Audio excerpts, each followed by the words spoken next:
Okay, we are streaming.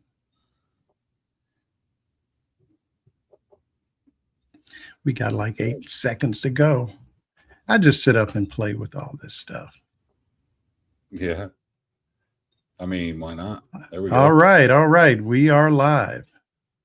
Hello, and welcome to a show with no name.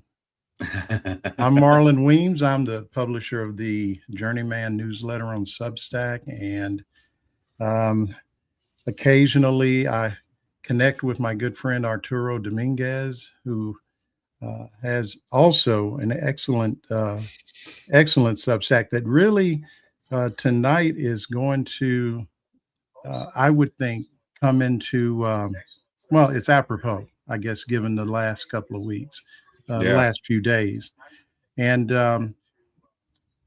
Arturo, I'm just going to let you take it away, man. Man, you know how it goes. There's never anything to talk about, but Well, I know it's you going to know, be tough, but do your best. yeah, this I don't know, with the obvious thing is the war, with Iran. Mm-hmm. That's a new thing from last week that we didn't have to talk about last week, really. Mm-hmm. And I mean, it's kind of been a disaster for us, for the US. It's been a blunder. Mm-hmm. You poke the hornet's nest and a bunch of hornets going to come flying out in all directions, and that's what happened. It's to a lot of us who have been watching the situation for years and been paying attention. Iran's response is not a surprise. Attacking all the countries where there are U.S. military bases that are, these countries are allowing attacks on Iran. Of course, they're going to retaliate. Yeah, it's just been a disaster. We sunk that battleship that was nowhere near a war zone. It wasn't even armed. Yeah, I can't hear you. But yeah, it's been an overall disaster, from. Yeah, I can't hear you, bro. Your mic is off. It's muted. This tells your mic's muted. But yeah, there we go. No. Can't hear you.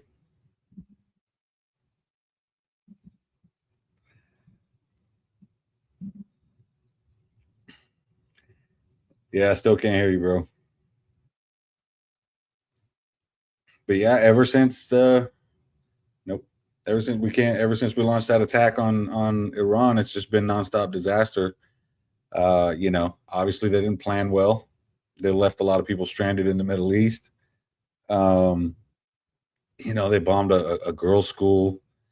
I mean, I don't know where the atrocity ends. Like they're carpet bombing Tehran, which is like, as densely populated as New York City with 3 times the population. It's just a chaotic situation right now, and it's hard to imagine, where it's going to go. So, obviously there's been some attacks on, I don't know, what did they say? Some oil pipelines, things like that. They accused Iran of doing. It turned out to be Israelis, I guess, and Western powers that are doing sabotaging stuff and trying to blame Iran. So yeah, the whole thing is a little. Still can't hear you, man. The whole thing is just out of control, and from there they're talking about going after Cuba and all these things, and that's one of those things that weighs on me because I have the Cuban family and stuff on the island. And, they said something, there was some sort of press conference today at the White House with some sort of football or soccer team or something. And Donald Trump had said something about Cuba's next, but they wanted to finish up Iran first. And right now they're talking about that lasting until September. So I don't know if that's a sigh of relief for us or not, but it's still a really tense situation for Cubans on the island. It still shows. Yeah, no, still can't hear you.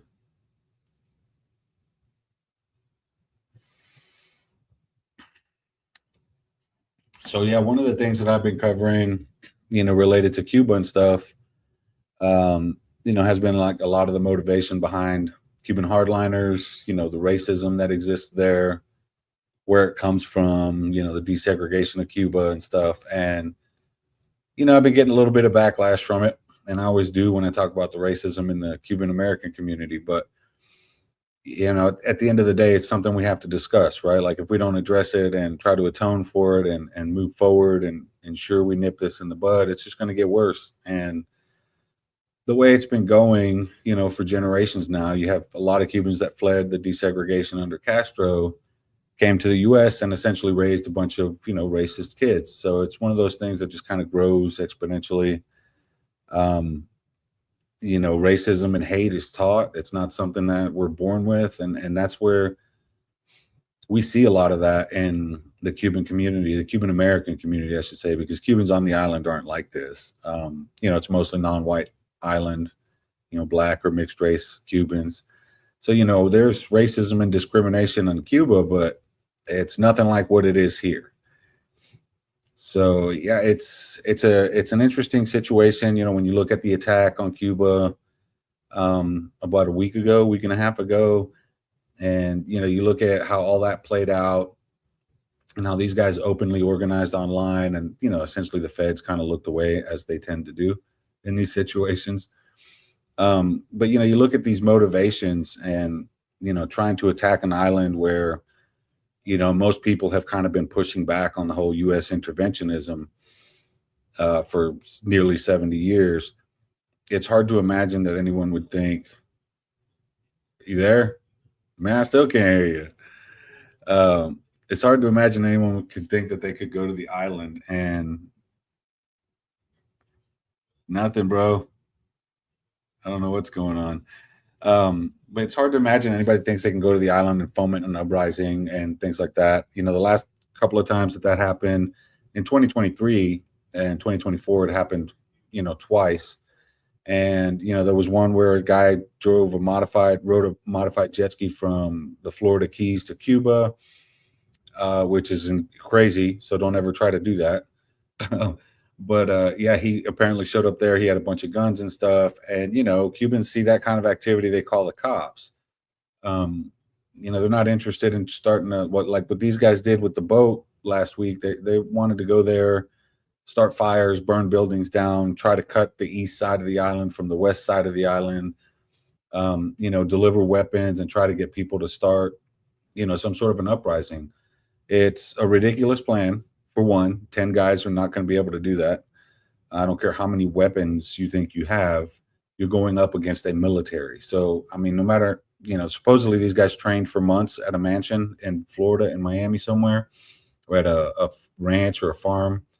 And, no matter how much training you do on some farm somewhere, you're not going to be prepared to take on, military personnel with, military weapons. And the outcome, what happened, 4 people losing their lives, it's a shame, but you can't open fire on military personnel and expect to survive. So it's kind of weird that you see something like that happen. It hasn't happened in a long time on that level.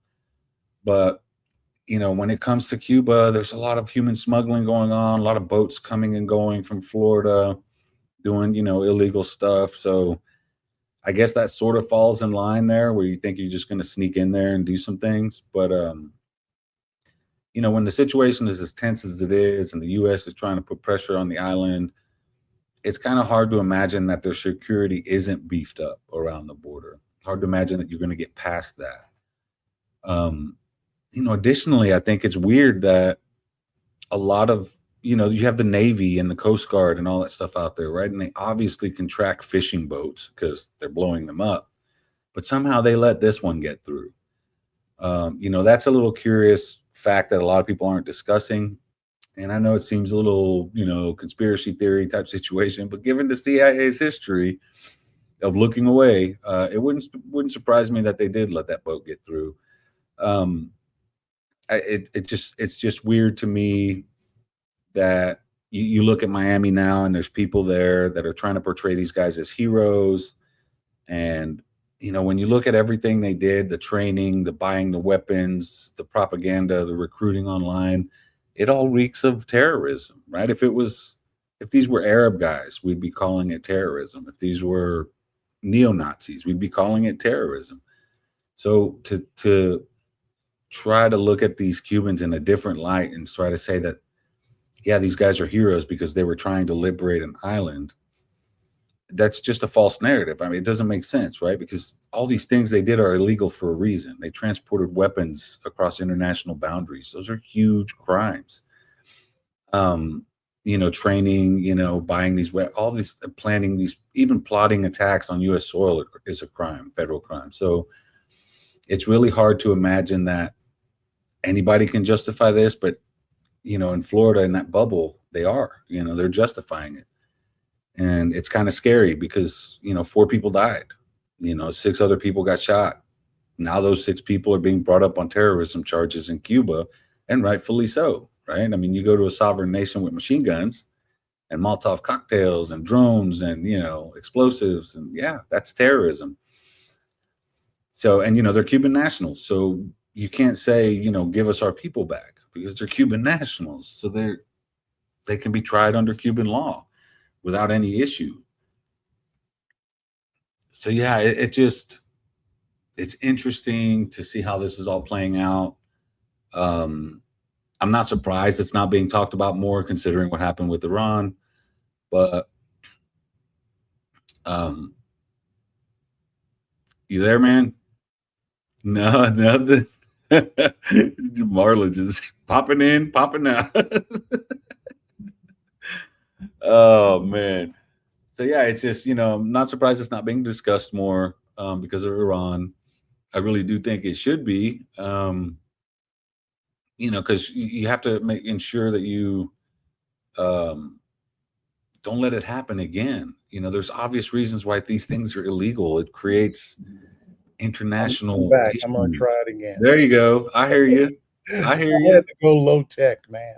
There you go. All right. All right. I'm sorry, folks. I'm just over here. You got a 1958 boomer trying to mess around with, state-of-the-art technology, I guess. I could not figure out what was going on. So anyway, you keep talking, man. I know. Yeah. I was just kind of doing the rundown on the situation with Cuba and the boat thing. And, I was just saying how, we need to try to focus on it a little more and make sure it doesn't happen again. 4 people died needlessly, thinking they can do some Rambo stuff. And, it's a shame because. Yeah, what, over 1,000 dead? In Iran? Yeah. I would assume so, yeah. Iran is the situation there's, it's out of control. It's out of control.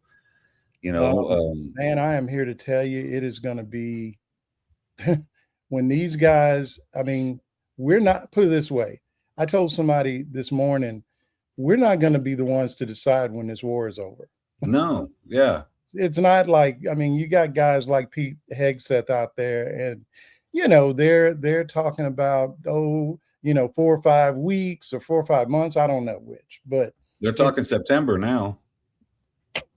Yeah. That's Pentagon this morning. Yeah, I saw it a couple hours ago.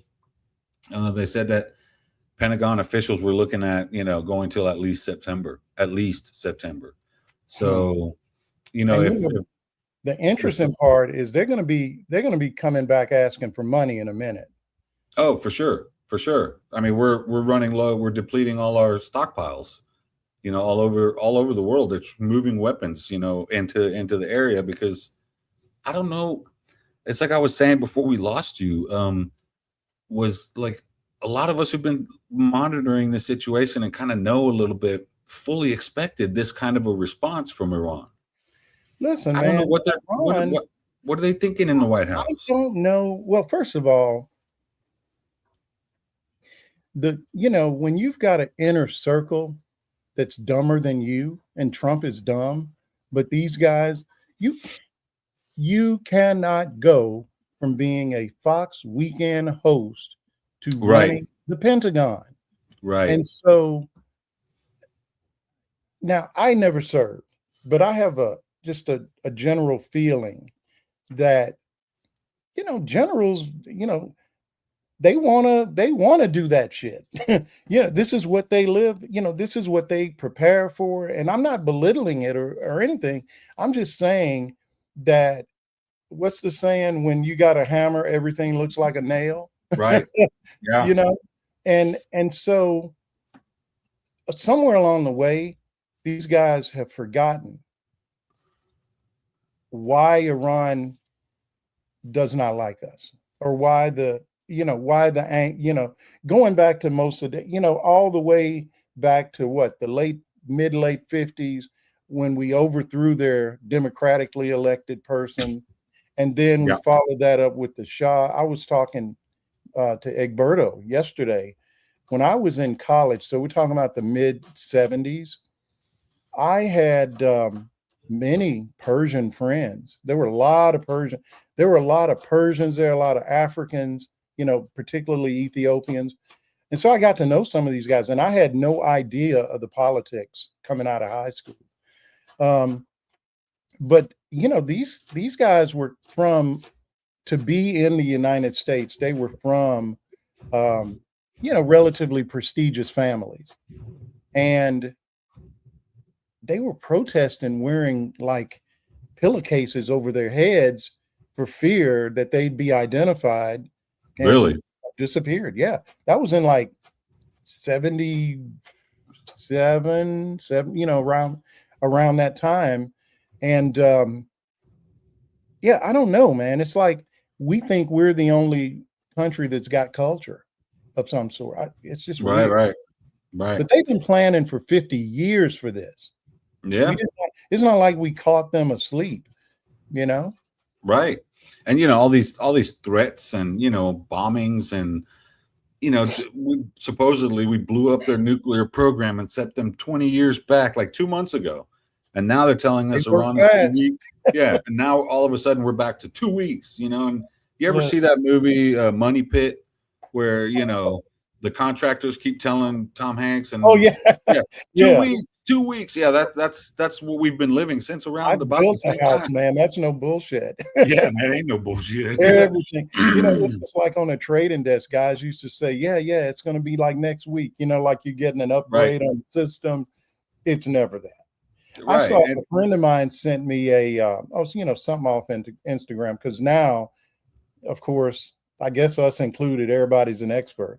But somebody was making the case that it was whoever runs out of missiles first. And, they were calculating how many missiles we got versus Iran, right, and so on.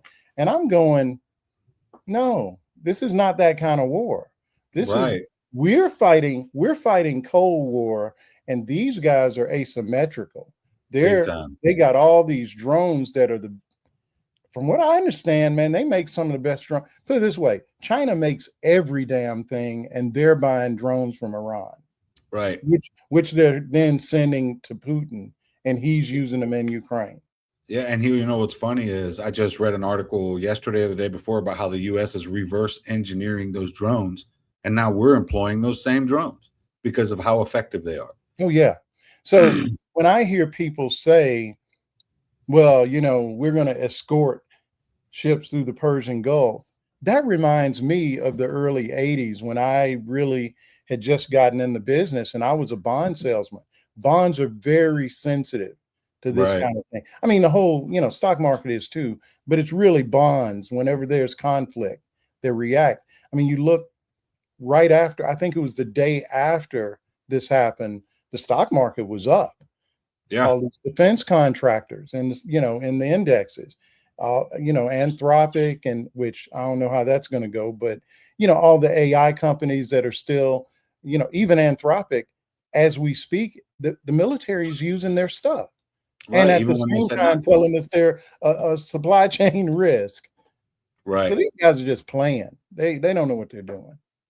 No, I mean, part of it is they don't know, just outright incompetence, right? I mean, they're exposing so much about our foreign policy with this incompetence. But the other part of it is just kind of trolling, right? They want the clicks. They say outlandish things. They do outlandish things.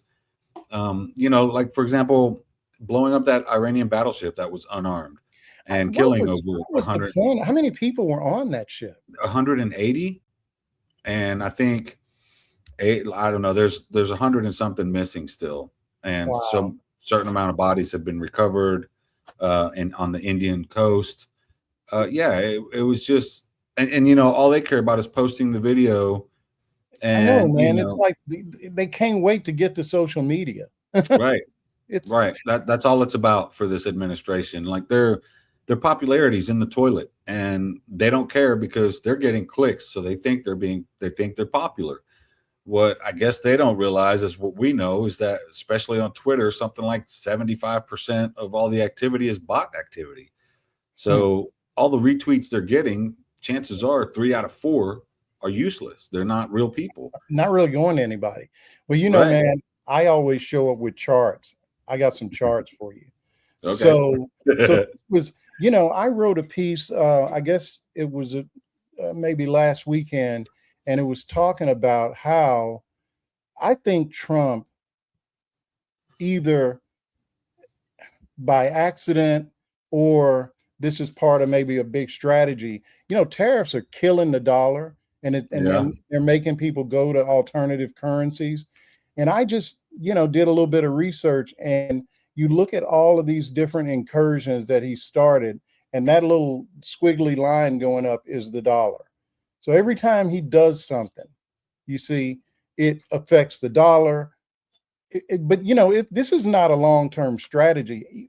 Right. And I don't know if this is something that is, you know, sort of the unintended consequence. But one thing I know about Trump, the guy watches markets. Oh, Now, yeah. he may not understand them, but he watches them. And I would be willing to bet that this is something that's not lost on him. But here's the other part, though. Okay, this was in Bloomberg, I think, this morning. And I mean, that's just the last few days. And look at those. Those are basically what we're looking at is, you know, vessel tracking data of what's coming through the Strait of Hormuz, right? Wow. It's like virtually nothing. Yeah. Right. And I got one last one. This was in the Financial Times. And this, you know, if you look to the left, 2011, we're going back to Obama days. So that's when, and then you got you see the 2 lines with nothing in, that is the JCPOA, the deal that Obama struck that basically shut these guys down as far as, you know, nuclear activity. And then on the other side of that line to the right, that's Trump. Think about it. So everything that's happening right now essentially is the legacy of his first term. We don't have all these centrifuges. If the guy just would have come in and done nothing, yeah, we'd have been better off. Yeah. If he just came in and just, you know, kind of was a placeholder. Yeah. You know, I mean, his first term, he pulled us out of the Paris climate agreements and JCPOA. Now he comes back, and think about it. If he just came in, and I'm talking about just the economy, and just kind of left stuff alone. If he hadn't done tariffs, I mean, it'd be a whole different situation we'd be looking at right now. And the rest of the stuff, it is hard for me to believe that they did not see, you know, what the reaction was going to be. And I just feel like Netanyahu, man. Now, you know, if you really want to get down, okay, I bet they've been lighting that Trump meme coin up, you know, because that's money we never can see. Right. And I just really believe money coming out of the Middle East, probably coming from Israel, going into his, and you know, what's Melania need a meme coin for? Can you just tell me? Well, I don't know, man. He's speaking in front of the United Nations now, so maybe there's something I don't know. Dude, that was ridiculous. That was the dumbest thing. Like, what you're being her? Yeah, like I don't even get that. And it just highlights to the world how unserious this country is right now. Hegseth and Kristi Noem just got fired because just of how unserious she is. Not She that, didn't even know she had gotten fired. huh? I Mark, heard she was in the middle of a speech somewhere. yeah. She didn't even know she was getting fired. Right, apparently not, but she was canned, and they're putting Markwayne Mullen in there, which isn't much better. But she's also, where does it go? Let's see, they're gonna place her in a different position, basically overseeing like Latin America, and they're calling I it something heard like she's a special envoy to something right. that I never Yeah. heard of before. So No, I don't know, man. And you know what that's about. This woman knows she's seen a whole lot. They can't let her outside the circle. They Yeah. can't let this woman, they can't let her go write a book. right. I mean, Right. you see anybody that put that they shot a dog in their book, she'll tell everything. Yeah. She'll tell it all. Yeah, and the thing, they're moving. She's going to be special envoy to the Shield of the Americas. I think is what it's called. Yeah, Shield. it was a Yeah, shield. I remember that much. Yeah, it has to do, with cartels and drug trafficking and blah blah Sounds blah. a whole It's a made up like a no-show job. Yeah, I think in New York. She's like a support role for Rubio, is what it sounds like to me. But yeah, that scares me because she's a dangerous one. Markwayne Mullen is just as dangerous as she is because of how ignorant he's as ignorant as she is. The other day they asked him. Is really just a very ignorant person. He is like. I mean, I'm not saying it like no. He doesn't seem to know a lot. He doesn't. And that's the thing. They asked him the other day if he thought Delcy Rodriguez was the legitimate president of Venezuela. He starts calling Maduro illegitimate president, but then he goes on to say he doesn't understand how Venezuelan elections work. I'm like, so how are you making any of these assessments? You can't make a decent assessment without knowing how things work. And that's what scares me about a guy like Mullen at DHS. And that's what scares me about a person like Kristi Noem, overseeing Latin America and stuff. Like, this is just all colonialist, imperialist nonsense, man. It's crazy. What's one thing that we have learned in the last 10 years, if we didn't already know it? Money does not equate to intelligence. Yeah. It doesn't equate to talent. Now, when I was working in New York, when I went to New York, and you got to think about it, I came from Little Rock, Arkansas, and I'm going to New York.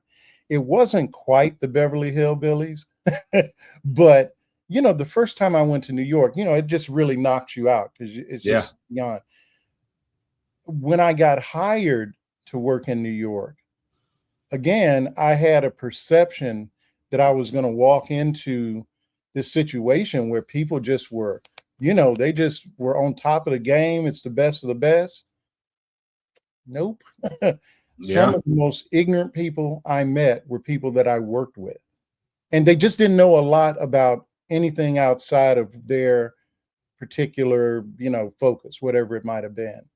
But so I guess I've just kind of over the years disabused myself of being in awe of people that have a lot of money. It's almost an accident of birth most of the time. Yeah.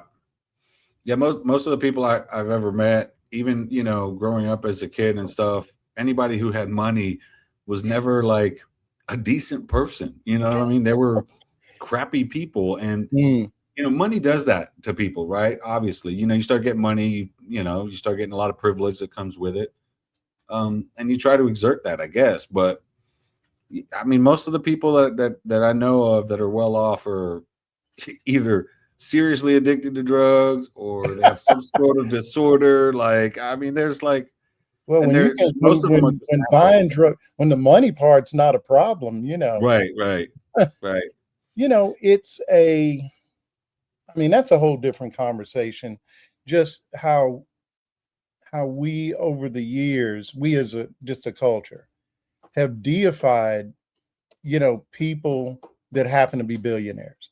And Yeah. I feel like really, at least the way I noticed it, it really started in finance, with going back. I'm talking can see about going back to, say, the late 90s, early 2000s, where you'd have like CNBC, and they just sort of made celebrities out of guys like Jack Welch, who was the Yeah. CEO of GE, and all these other folks. And it kind of created this idea that we think, that we just basically made superheroes out of anybody that figured out how to make $1 billion or be the CEO of a company. Right. And you can pretty much, there's a through line with all of that to inequality. And, my wife is standing back over here. She can hear this, but so I got to give you the sanitized version. But so this is going back. This is going back to when we were in New York, and I was. It was during the financial crisis, and there's a guy named John Peterson. He's a big Trump supporter now. This guy, you hear The Big Short, the guys that figured out the housing market was going to collapse, and they made a movie out of it. Michael Lewis wrote a book about these guys, just some random dudes out on the West Coast, figured out that they saw it coming. But this John Peterson guy had a hedge fund. I guess he still does. And so he was connected enough that he could go to Goldman or one of the big firms and pitch his idea, which was to bet against the housing market. And they basically created securities that would allow him to benefit. This guy, and this, again, we're talking about during the financial crisis. So while folks we know were losing everything, this guy made like $1 billion 1 year. Personally, he made just from having the connection to be able to set up this trade that benefited if the housing market collapsed. Long shot bet. And it's just like anything. Like if you go to the horse races and bet on the long shot, you're going to make, if it comes in, you make a bunch of money. Yeah. So I'm sitting up actually at this same table, but in my kitchen in New York, and I'm reading about this guy, and I'm fanboy. I'm going, dang, this dude's something here. And my wife says, don't you think that's too much money for one guy to make? I got mad, dude. I'm like, what are you talking about? He didn't break the law, and right. She's like, yeah, but think about it. I mean, $1 billion, really? It took a minute for it to simmer. Actually, it took a few years. but when you leave that environment and sort of, now I'm in the real world. Yeah. Where people do not make $1 billion in a year just from some esoteric shit. It's really gross when you think about it, right? Yeah. Just the hoarding of resources, and think of how many people had to lose their everything they own for that guy to make $1 billion freaking dollars. Yeah, you can't become a billionaire without exploiting something or someone, and it's usually a lot of someone's. I'm gonna put a caveat on that. Okay, because I've known a few billionaires, and oddly, I'm not a billionaire, but I worked for some guys in Little Rock, and they, on paper, were billionaires. And the way they became billionaires was by, finding companies that they thought were going to turn into something. Mm-hmm. One of those companies was Walmart. They took Walmart public when it was like, like Dollar General or something. Yeah. Right. So I don't know that a lot of people were harmed in the way we think of like Jeff Bezos, where people can't even go to the bathroom and he's over here making a rocket. So I guess I just don't believe in absolutes. I'm not even saying there should be billionaires, but I feel like nowadays it's all about stock options and all these, like Elon Musk possibly could make $1 trillion, that kind of stuff. These guys were old school. They weren't doing that. It was, now, were they cheating? Oh, dude, they would put money in a briefcase and put the briefcase in the trunk of a car and tell whoever the guy was that had to approve a bond deal, here are your keys, your car's sitting right outside, but that's the old school way of cheating. Yeah, it's sketchy, but it's not on the scale of what we see now, to me. Yeah, Now, you might disagree. Right. Well, I mean, when it comes to the Walton family, there's a scam there. And one of those is, we subsidize subsidize them, because they pay people shitty wages. They basically tell people to go get on food stamps, get on welfare. Right. So here's the thing: their employees go get on food stamps, then they give their employees a discount so they can shop at Walmart. So now they're paying their employees crap, and they're profiting off the food stamps that they force their employees on. Meanwhile, that's our taxpayer dollars. Yep. Somebody mentioned how, Walmart drove a lot of small businesses out of business. Oh, you don't have to tell me, dude. It was the destruction of Main Street. For the longest time. I don't know if there's a Walmart in and around Manhattan. But they were trying to get into that market for the longest. Right. And,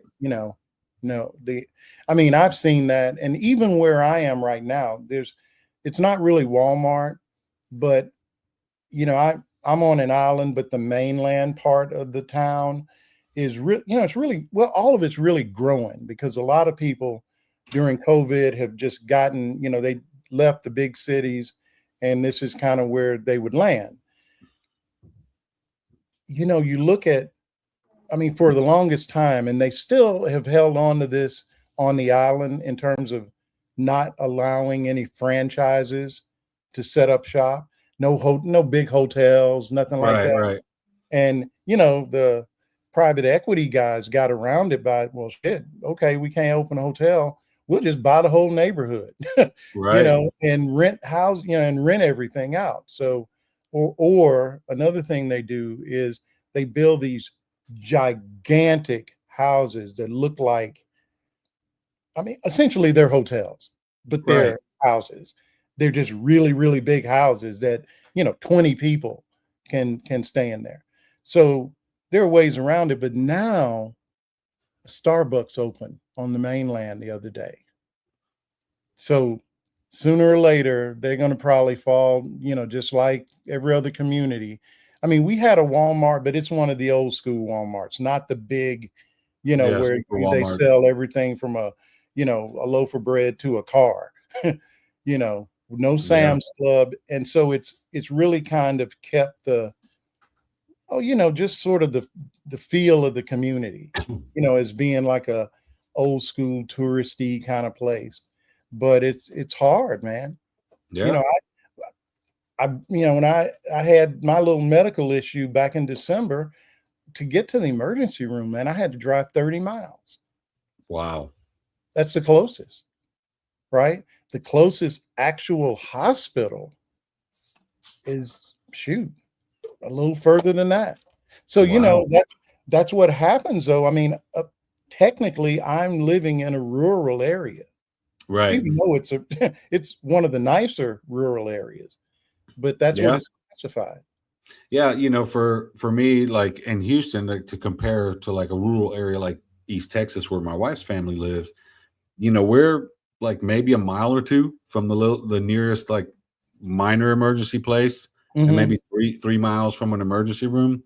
You go up to East Texas, like Longview, Texas, and you could be anywhere from 10 to, like you said, 40 miles from the nearest hospital.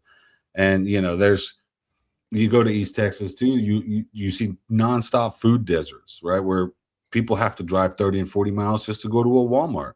So what replaces, what you put dollar stores in those food deserts, and people are paying $6 for a gallon of milk because it's convenient. So there's this, I don't know, the way this society operates, everything is about greed. And you know, I talk about this sometimes. How, for example, like the Cuban pharmaceutical industry, right? Okay. If you were to give Cuba access to free markets in the United States, it would transform how it would require the pharmaceutical industry in the US to transform, because Cuba creates vaccines and medicines and then gives them away. And if another country needs help manufacturing vaccines, Cuba goes over there and gets them started and then walks away, and they don't ask for anything. If you brought that kind of a, like, what would you buy from Pfizer that you could get from Cuba for free? You see what I'm saying? So it Well, I would think you're answering completely your own question. right. You know, so that would That shit reach happen. right. And you look at Cuba, like industry after industry would do that to the United States, including its power grid, which is state run. People pay for maintenance and operating costs, and that's it. Mhm. That's their electric bill. No profit person in the So middle. what No, is it, more like a co-op kind of a yeah, thing, or? yeah. The entire grid is a co-op in Cuba. Mm. The whole thing, You know, and interestingly, that's the way the island, the company that runs the electricity on the island and the surrounding areas, it's a right. co-op. Yeah, you go to these rural places in East Texas, their power grid's a co-op, their phone systems are co-ops. And here's the crazy thing. When we had the big freeze that killed so many people throughout Texas, in Oh, a East couple of Texas, years ago? yeah, in East Texas, where they have all those co-ops, they didn't lose power because they're connected to Louisiana. We aren't. So the co-ops are tied to the national grid, and the rest of Texas isn't. And it's only up and down the eastern part of Texas, from Clan Country and Vider all the way up to Marshall, right across from Okay, Shreveport, wait a minute. Louisiana. I'm sorry. Can we back up? What you Yeah, said, clan Clan country, Country. Yeah. Oh man, East Texas is Clan Country like crazy. I mean, East Texas. So yeah. that would be Fuck. what town? Anywhere from like Beaumont all the way up to like Marshall, Okay. Texas. Yeah, like Oh, Orange, I've been to Marshall, Texas, long time ago. Orange. Yeah, yeah. I didn't Jasper. realize that. Yeah, Jasper, Texas is really, it's one of those, Jasper, Texas, and any black person from Louisiana or Texas knows, you just drive through Jasper, Texas at night. Stay on Do the not highway, stop, huh? don't get off, don't get gas. Most people, like, I don't even stop in Jasper. I just Mm, keep going because that's that town. And that it's right sounds on like right on Harrison, I-10. Arkansas. Yeah, yeah. I mean, it's right on I-10 too. Mm, So, it's a trap. Like most anybody who knows anything about Jasper avoids it if you're not white. that's And crazy. it's a scary thing because there's towns like that all over the place here. That's But yeah, nuts. they Clan Country, all their stuff is on a co-op. And like I said, they didn't lose electricity when the big freeze hit because they're smart enough to be tied to the national grid where the rest of us Figured. aren't. So, okay, you raised Cuba, Yeah, I had you to. raised Texas. Let's just stop and just take a pause on Cuba. What is the latest? Are we simultaneously like fighting a war and still trying to starve Cuba? Yeah, yeah, short answer, yeah. The other day, about a week ago, a few days ago, the United States said that they would allow the resale of Venezuelan oil to Cuba. Only to Cuban private industries, right? They have a lot of private businesses in Cuba. It's like the private businesses in Cuba account for, I think, 51% of all retail sales now, compared to, they're finally outpacing the government. Hmm. The problem with it was they put restrictions on there saying that none of these businesses can use Cuban banks. They all run on Cuban banks. So how are they supposed to buy oil, Venezuelan oil, through? That's one of those things that sounds, that's the kind of shit the United States does. Right. They They do try. things that we do things that on the surface sounds like we're being all benevolent and Right. helpful and shit. And then when you dig down into the fine print, you find something like that. Yeah, and it says, for example, a lot of the sanctions say that, it doesn't apply to food or medicine. The problem with that is when it comes to like compounds to make medicines, right? The raw materials or whatever, the United States classifies those as, chemical agents, not pharmaceuticals. So they're not on the list. So you can't buy pharmaceuticals.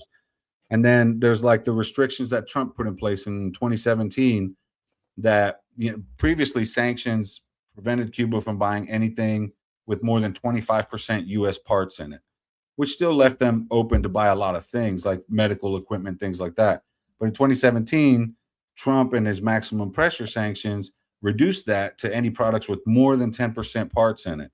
That took X-ray machines out. That took, you know, the ultrasound machines, all kinds of different equipment that they couldn't buy. Stuff for the power grid they couldn't buy to upgrade the power grid.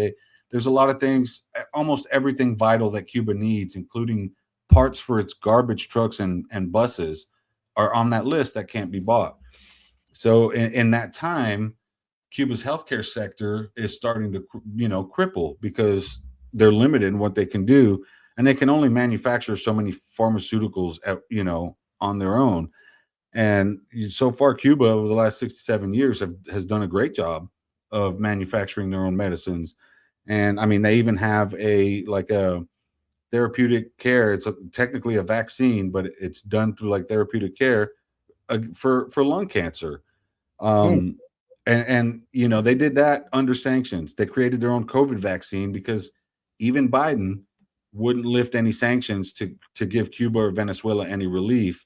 So they developed their own vaccine, and what did they do? They gave it away. They gave it to China. China mass produced it, and then they started giving it away to the whole world for free.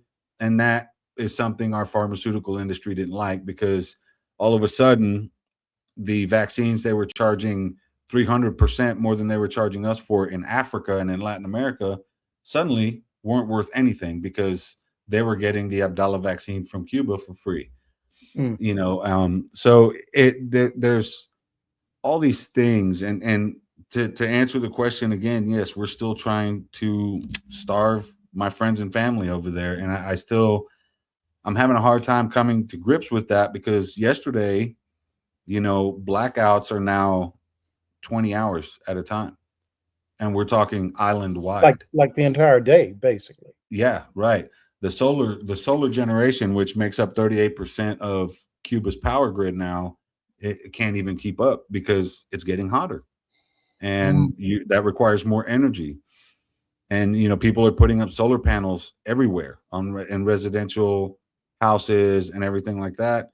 So you know, people are trying to get by as best they can, but things are starting to get tight. You know, without aid from other countries, you know, it's really starting to get bad. And it's kind of shameful when you see countries like Canada, and even European countries like Spain and stuff, they contribute $8 million for aid to Cuba. The US contributed 6. And you know, it's going to take every country in the world to put in handfuls of millions of dollars to try to make any difference in what the United States is doing. And one of the things that bothers me, and it's one I was saying this when you were having issues, is, and I get that we're not talking about Cuba right now because of the Iran thing, but that's detrimental, because if Cuba's next and we're not paying attention, it's going to catch us off guard. So one of the reasons I keep writing about Cuba is to try to keep it in the forefront.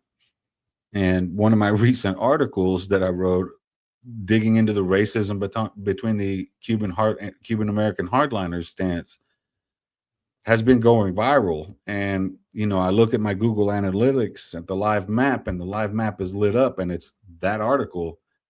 And I've been seeing it a lot of traction in Miami, and I'm also getting a lot of pushback. I'm catching a lot of heat, and I refuse to shut up about it, because if this is really what's getting their goat, I'm going to get their goat. You know, I'm going in, because the more people's eyes I can get on the situation to understand what is happening in Cuba. You know, the article I wrote today is supposed to be used as a tool for anybody who anything you see on social media that people are like, oh, Cuba does this and Cuba does that. This article provides you all the details to push back on that. When they say that a lot of Cuban Americans will tell you that the economic embargo doesn't exist, the blockade is just propaganda the Cuban government came up with. That article debunks that. When they say that Cuba can trade with any country in the world, I debunk that too. When they say medicine and food are exempt from sanctions, I debunk that too. Just like all the stuff we're talking about now is in that article. And the point of that article is you can take it, paste it in the comment section, be like, bullshit, that's not true. And that's the point of that. That's the point of that. Because there's just so much misinformation and people are using that to rationalize starving 10 million people. And nothing they say justifies starving 10 million people. Nothing. I don't give a fuck if Cuba's president was Adolf Hitler. It doesn't justify starving 10 million people. And that's just all there is to it, you know. I don't know what else to say. Like the Cuban people aren't interested in U.S. intervention. You know, they keep screaming "Yankee, go home." You know, they're just, man, they just don't. One of the sad things that we've, I guess, all had to just accept about us is nothing's absolute, but I'm really talking about as it relates to politics. It's really sort of pull the mask off in terms of, I mean, there are some people who in America, just regular folks, and they're just really mean and heartless. And I'm having to have this conversation with one of my sons, my older two. And it's about Mamdani. Okay. Mm-hmm. And he's always, he lives in New York. So he's always sending me Instagrams of, just random, I get a message. It's an Instagram from just some guy that's saying, it's really misinformation, 99% of it. Right. And someone in the comments a minute ago made the comment, they've convinced us how to just totally turn on each other. Yeah. Because I actually went in on him. I said, dude, you sending me all this stuff about Mamdani, and a lot of it's just really not accurate.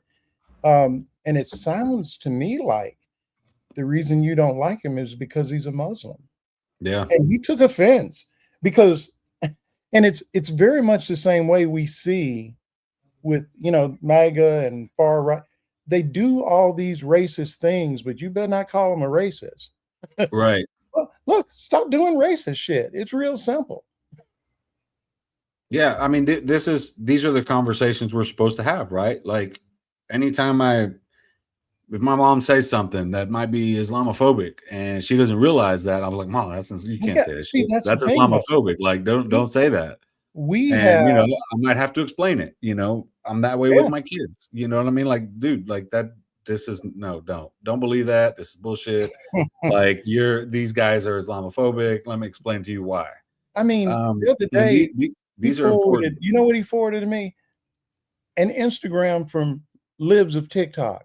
Oh my God. And I'm like, dude, do you know who this is? And he was like, well, no, man, I just saw it and I just wanted to know, blah, blah.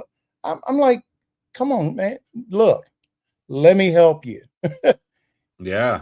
This is the last somebody you should be listening to about anything. And I don't know who sent it to him, but that's the kind of thing. Jeffrey Mead. So my two oldest sons are both in their mid to late 30s. So neither one of them is married. They are the target market for Trump's bullshit, Joe Rogan's bullshit. Yep. What's the guy? Nick Peterson. Fuentes. Nick. Yeah. He hadn't gone that far because I got news, dude. I'd be throwing hands. Oh yeah. If he came up with some Fuentes, that's it. Yeah. No. I'm sorry, we got to go old school. But no, seriously, because they have been convinced that these guys are free thinkers, and whenever I see that free thinker, and it's like, oh, you're free to think whatever you want, but that doesn't mean it's true. or Or real. right. Yeah. We're not going to sit up here and debate gravity. Right. It's like Right. that. It's down to that place where every little thing that is just sort of settled, oh no, they got to take another look at it. And they have no expertise whatsoever in anything. Right. And so, Joe Rogan seems cool, I guess, to a certain segment of society, typically unmarried dudes that maybe don't have a job. And so my son has work. I'm not saying he's totally gone over the edge, but I'm just saying I would hate to be his age right now and younger, because there's so many traps for you to Yeah. fall into that we Yeah. just didn't have. There's no social media. Basically, the only people I ran into that were lying all the time were just like guys I knew. That Right. was sort of the end of it. Yeah. But it wasn't coming at me, over the phone and all online and, for right. And so by the time the internet came along, I was a grown man. I Right. had, a certain level of critical thinking. But on the other hand, even my older sons, this shit's been coming at them since high school. Yeah. Yeah, it's I didn't start using social media till I was 40 probably, yeah, and, well, I'm laughing, but you know what I mean? Like, it's just, it was weird, and like we saw this grow, and for years I've been saying, how we can't just keep ignoring these racists and these misogynists and all these guys who just keep talking down about women. And we have two generations of people in this country who have been told, oh, ignore that guy, ignore the neo-Nazi. He wants your attention. If you give him attention, you're giving him what he wants. Well, ignoring him is why this is so out of control. Ignoring these misogynists, the Andrew Tates and the Nick Fuentes, who wants to, force himself on women. That's how we get here. You can't just keep ignoring them. A lot of people are like, I'm leaving Substack because there's Nazis. Sorry, I'm not running from Nazis. I'm leaving X because of Nazis. I'm not running from Nazis. And I get it. I'm not telling anybody else they need to stay on any social media platform. Right. Because it does harm. It does real harm. And for me, if it wasn't for my family, I don't know that I'd be able to cope with it either. I probably would have left X too.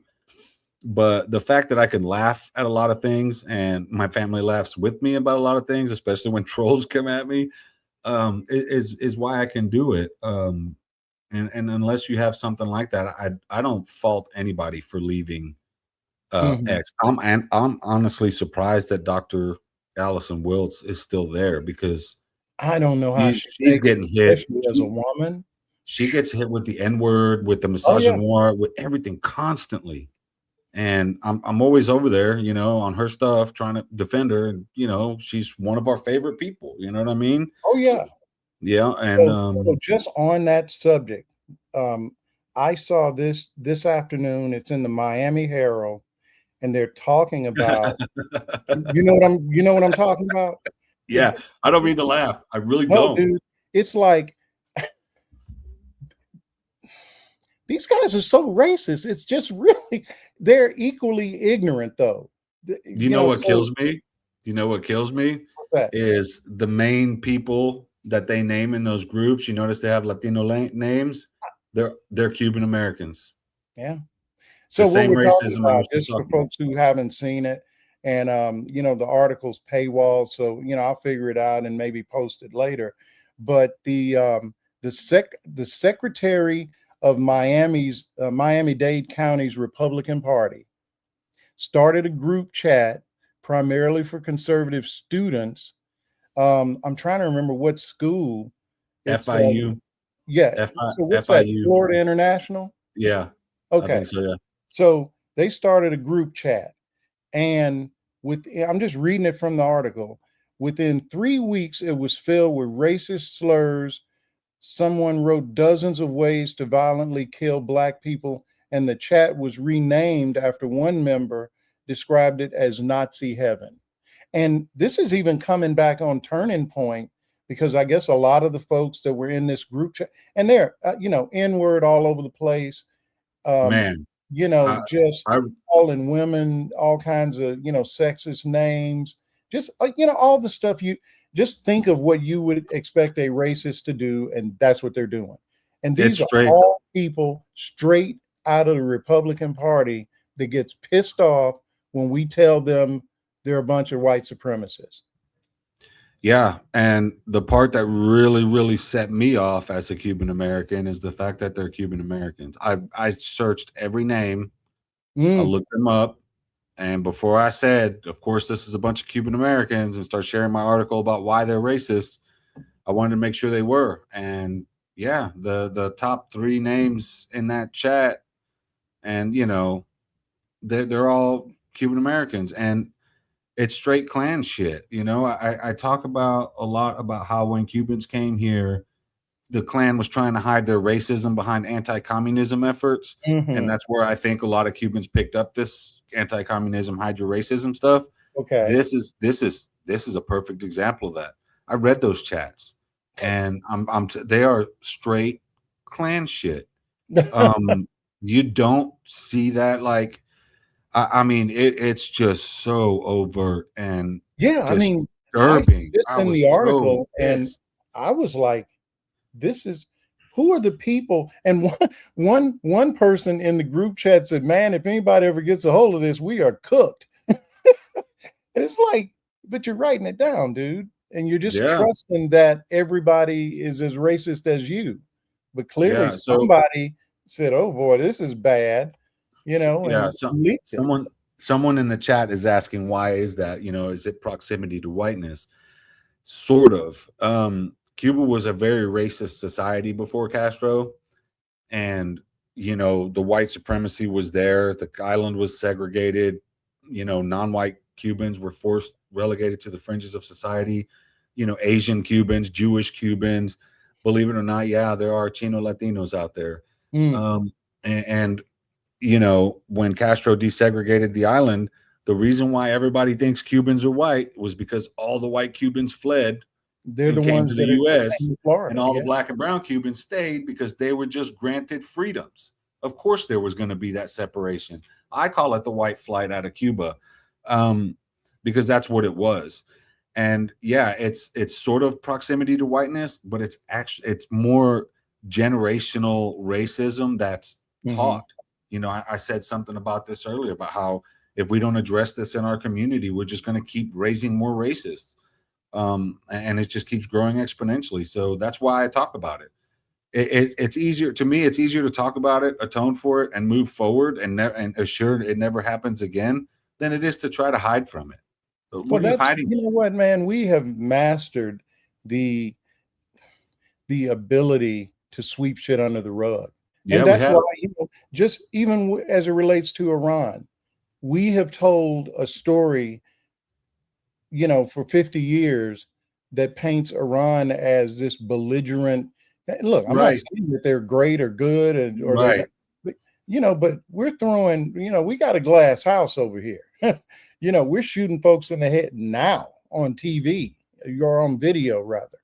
And so, and I suspect every country does this to some degree, but America has really perfected the myth of, us as the shining city on the hill. And, look, there are way worse places to be where you can't even do what we're doing right now, or somebody's knocking on your door. So I'm not saying everything in America is bad, but boy, we're going through a rough patch right now. And a lot of these old, wounds are getting exposed. Yeah. Yeah. And a lot of these old wounds are being exposed, all thanks in large part to the incompetence in the White House. Yep. People can see the impact of an economic or an embargo on Cuba in real time. It's happening right now. You can see what happens when you cut them off from something and all of a sudden everything goes downhill. Mhm. And they already have over 1,000 sanctions on them, economic sanctions as it is. What do you think cutting their oil off is going to do? Of course, it's going to cause suffering. And you know what? That's as much as we have criticized social media, that's the other side of the coin, Right. is that it democratized information. The A lot of ability, it made it where anybody walking around with a phone, the world is basically in your pocket. It's just how you use it. Yeah. We can track military movements before the Iran war started. We can track them now using, GPS satellites. We can see, military bases full of airplanes and where they're going to attack from. It does. There is a huge plus side to having access to all this information. Yep. We saw it, during the the color revolution. We talked about this a few weeks ago. The Arab Spring, where they weren't able to quarantine information, and it was getting out. Right. And so it's just one of those things. I guess there's two sides to, it's a double-edged sword. It really is. Right. But man, I just looked at the clock. We're just rolling around like we ain't got nothing else to do, or like our audience doesn't have nothing else to do. I got ribs waiting for me, man. Man, well, I don't have ribs, but I'm still hungry. So yeah, it's that time of day, folks. As always, we appreciate you for supporting us and coming on. Someone asked off topic, is Miss Weems making bread tonight? You know what? I don't know what's going on. I'm gonna have to talk to somebody, maybe the manager, because she hasn't made bread in about a week. So I don't know if I'm being punished for something or just what's going on. Or we're gonna start a change.org petition. Really? Get her back in the kitchen. Yeah, let's make that the title of it. We're gonna get Marlon killed. She gonna kill you. Marlon is not available tonight because unanticipated accident. Yeah, right. No, seriously. She I don't give her any grief about that, because it's like a science project to make a loaf of bread, man. Yeah, my mom loves making bread, so yeah, she's still kind of a newbie, but I tell you what, she's got that sourdough, she's got it down, man. So so anyway, we're gonna wrap up, but I'm gonna leave this with you. Mark Tuesday at 7 p.m. on your calendar. We have an announcement. I think it's going to be something that you guys have find interesting. Not gonna tease it any more than that, but something different that we've been working on for a while outside of this show. So we'll be sending out invites and all that good stuff, maybe over the weekend, and we're trying to take things up a notch, I guess, as you might say. Yeah. And anyway, we appreciate you. If you're able, certainly subscribe to both of our newsletters. If you look down at the bottom of your screen, you can see how to find Arturo, how to find the Journeyman. And if you're able to support us, as you know, I mean, we're making our own bread, people. We just we don't have a lot of money. We're literally making our own bread. That's funny. So seriously, though, it all helps. And unlike some folks on Substack, they're not throwing resources at us. We're making bricks without straw. There you go. So, but I think the next step is going to be a good one. So yeah, it is. In the meantime, stay safe. Maybe stay off social media a little bit. Don't drive yourself crazy. I was talking to my daughter today, and she was just saying, man, I just feel like my brain is scrambled. And I said, you know what? Turn the TV off, put the phone down. The beach is a block away. There you go. Have a sit. And we have to do more of that, just to look out for ourselves. So anyway, I'll let you close it out, man. Well, no, I just, appreciate the show today. I kind of needed it, man. I been going really hard. I took this week off from doing lives and stuff to try to take it easy, just, slow my roll a little bit, pace You myself got on to some do it. goals. But man, I really needed this, man. It's always something I look forward to is hanging out with you. Well, thank Talk you, about man. stuff, I man. appreciate that. Yeah. So it's fun. I enjoy it. I needed this. So, All yeah. right. Well, until next time, we will see you guys on the other side. If you're not following me, even if you're not a subscriber, if you're not following me on Notes, you're messing up, because Yeah. I give a lot of information, but also, try to sprinkle in some occasional comedy, let's say. So until next time, folks, we'll see All right, you. guys.